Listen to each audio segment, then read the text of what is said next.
नमस्कार।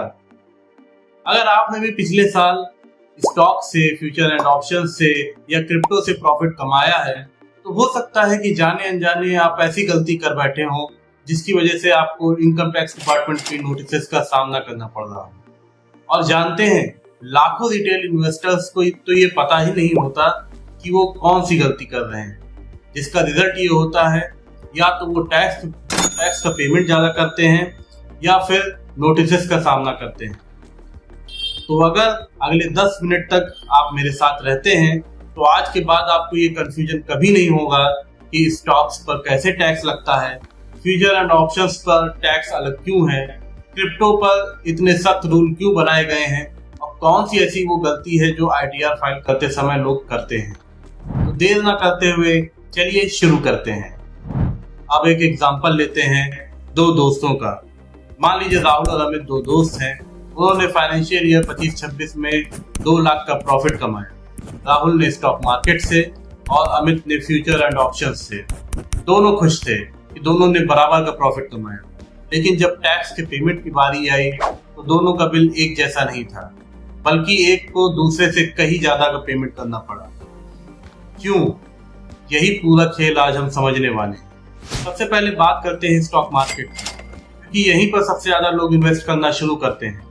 Stock market में आपको 2 बातों का ध्यान रखना बहुत जरूरी है कि आपका होल्डिंग पीरियड क्या है और दूसरा आपने किस टाइप की स्क्रिप्ट में इन्वेस्ट किया है, इक्विटी या डेट। अब होल्डिंग पीरियड ये डिसाइड करता है कि आप पर किस तरीके का टैक्स लगेगा। अगर आपने कोई शेयर 1 साल से कम होल्ड किया है तो आप पर शॉर्ट टर्म कैपिटल गेन लगेगा, जिसमें फ्लैट 20% के हिसाब से टैक्स लगता है। पहले ये 15% था, लेकिन बजट में बढ़ा करके इसको 20% कर दिया गया। और अगर आपने शेयर 12 महीने से ज्यादा होल्ड किया हुआ है तो आप पर लॉन्ग टर्म कैपिटल गेन लगेगा, जिसमें आपको 1,25,000 तक की छूट मिलती है और बाकी सरप्लस प्रॉफिट पर आपको 12.5% के हिसाब से टैक्स लगता है।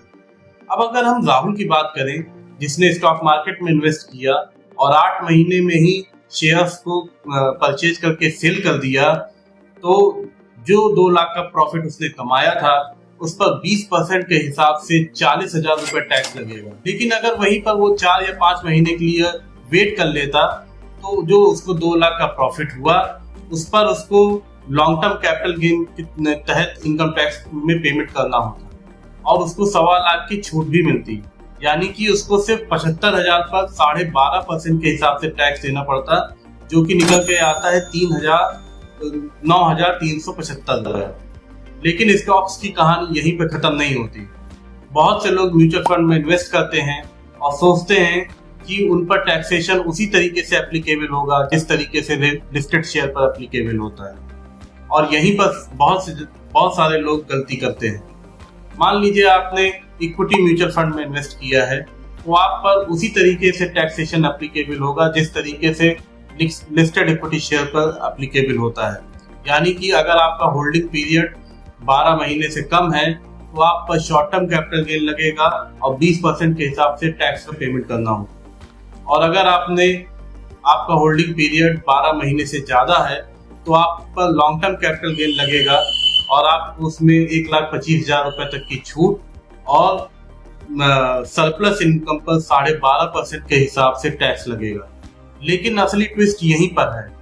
अगर आपका म्यूचुअल फंड एक डेट म्यूचुअल फंड है तो आपको इक्विटी म्यूचुअल फंड जैसा लॉन्ग टर्म बेनिफिट नहीं मिलता है।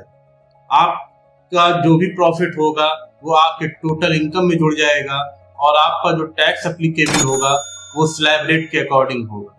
इसलिए म्यूचुअल फंड में ये देखना बहुत जरूरी है कि आपका mutual fund equity mutual fund है या डेट म्यूचुअल फंड है। अब बात करते हैं उस कैटेगरी की जहां पर लोग सबसे ज्यादा गलती करते हैं, फ्यूचर एंड ऑप्शंस, यानी कि एफएनओ ट्रेडिंग की। लोग ये सोचते हैं कि फ्यूचर एंड ऑप्शंस में जो भी प्रॉफिट हुआ है वो तो स्टॉक मार्केट से ही हुआ है तो वो कैपिटल गेन होगा, लेकिन ऐसा बिल्कुल भी नहीं है। फ्यूचर एंड ऑप्शंस की ट्रेडिंग से जो भी प्रॉफिट होता है वो कैपिटल गेन नहीं बल्कि बिजनेस इनकम माना जाता है। और यहीं पर आपका पूरा टैक्स कैलकुलेशन बदल जाता है। यानी कि आपको अपनी इनकम को कैपिटल गेन में नहीं बल्कि profits and gains from business and profession में शो करना पड़ेगा, जिसको पीजीबीपी कहते हैं। आपका जो टैक्स का कैलकुलेशन होगा वो फ्लैट रेट के अकॉर्डिंग नहीं बल्कि स्लैब रेट के अकॉर्डिंग होगा, और आपका जो आईटीआर का फॉर्म होगा वो भी चेंज हो जाएगा। और इसके अलावा अगर आपका टर्नओवर एक लिमिट से ऊपर जाता है तो आपको टैक्स ऑडिट भी कराना पड़ सकता है। अब अगर हम बात करें उस दूसरे दोस्त अमित की जिसने फ्यूचर एंड ऑप्शन से प्रॉफिट कमाया था, तो उसका जो भी प्रॉफिट होगा वो बिजनेस इनकम में शो होगा और उस पर जो भी टैक्स लगेगा वो स्लैब रेट के अकॉर्डिंग लगेगा, ना कि फ्लैट रेट के अकॉर्डिंग। अब बात करते हैं इस वीडियो के सबसे इम्पोर्टेंट पार्ट यानी कि क्रिप्टो की।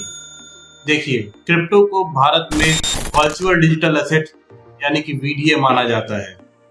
अब ध्यान से सुनिए, अगर आपने क्रिप्टो से किसी भी तरीके की इनकम जनरेट की है तो आपको ये 3 रूल याद करने बहुत जरूरी है। पहला, अगर आपने क्रिप्टो से कोई भी इनकम जनरेट की है तो आप ये फर्क नहीं पड़ता कि आपका होल्डिंग पीरियड क्या है। अगर प्रॉफिट हुआ तो 30% के हिसाब से आपको टैक्स का पेमेंट करना ही करना है, ना कोई शॉर्ट टर्म, ना लॉन्ग टर्म और ना ही किसी तरीके का एग्जेम्पशंस। आपको 30% के हिसाब से जो भी प्रॉफिट हुआ है उस पर टैक्स का पेमेंट करना है। रूल नंबर 2, अगर आपने क्रिप्टो को एक थ्रेश लिमिट से ऊपर सेल किया है तो जितने भी ट्रांजैक्शन होते हैं उस पर 1% के हिसाब से टीडीएस कट होता है। ये टीडीएस कट कोई एक्स्ट्रा टैक्स नहीं है बल्कि ट्रांजैक्शन का रिकॉर्ड रखने के लिए डिपार्टमेंट ये टीडीएस कट करता है। रूल नंबर 3, ये सबसे इम्पोर्टेंट रूल है और यहाँ पर बहुत सारे क्रिप्टो इन्वेस्टर परेशान होते हैं। अगर आपको किसी भी तरीके का क्रिप्टो में लॉस हुआ है तो लॉस पर किसी भी तरीके का सेट ऑफ या कैरी फॉरवर्ड अलाउ नहीं है। यानी कि अगर आपको क्रिप्टो में लॉस होता है तो आप उसको प्रॉफिट से सेट ऑफ नहीं कर सकते और ना ही नेक्स्ट ईयर के लिए कैरी फॉरवर्ड कर सकते हैं। लेकिन अगर आपको शेयर्स या स्टॉक मार्केट में किसी भी तरीके का प्रॉफिट, किसी भी तरीके का लॉस हुआ है तो आप उसको कैरी फॉरवर्ड भी कर सकते हैं और उसको प्रॉफिट के अगेंस्ट में सेट ऑफ भी कर सकते हैं। अब अगर आपने पिछले साल स्टॉक्स में, एफएनओ में या क्रिप्टो में ट्रेड किया है और आपको किसी भी तरीके का प्रॉफिट या लॉस हुआ है और अगर आप सोचते हैं कि आप आईटीआर फाइल करेंगे तभी डिपार्टमेंट को ही इसके बारे में पता चलेगा, तो आप बिल्कुल गलत सोचते हैं।